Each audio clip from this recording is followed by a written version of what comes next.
145 ধারা মামলা আপনি কখন করতে পারবেন? জমি নিয়ে বিরোধ সৃষ্টি হলে ফৌজদারি আদালতে গিয়ে 145 ধারা মামলা করা যায়। এই 145 ধারা মামলা আপনি কখন করতে পারবেন?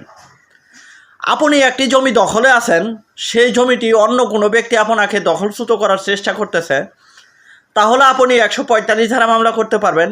অথবা আপনাকে দখলচ্যুত করা হয়েছে, দখলচ্যুত করার তারিখ হতে 2 মাসের মধ্যে আপনি 145 ধারা মামলা করতে পারবেন। 145 ধারা মামলার ক্ষেত্রে জমি আপনার কাগজ আছে কি নাই সেটা প্রযোজ্য বিষয় না।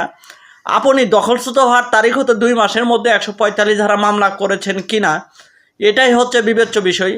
এবং কি যে ব্যক্তি আপনাকে দখলচ্যুত করেছে সে অন্যায়ভাবে বেআইনি পন্থায় আপনার অনুমতি ব্যতীত আপনাকে বেদখল করেছে কিনা এটা হচ্ছে মূল বিবেচ্য বিষয়। তাহলে আপনি 145 ধারা মামলা তখনই করতে পারবেন যখন আপনি একটি সম্পত্তির দখলে আছেন,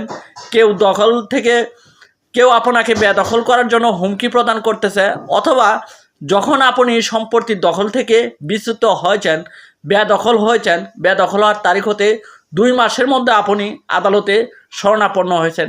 সেক্ষেত্রে আপনি ফৌজদারি কার্যবিধি 1898 এর 145 ধারা বিধান অনুযায়ী নির্বাহী ম্যাজিস্ট্রেট আদালতে, জেলা ম্যাজিস্ট্রেট আদালতে 145 ধারা মামলা করতে পারবেন।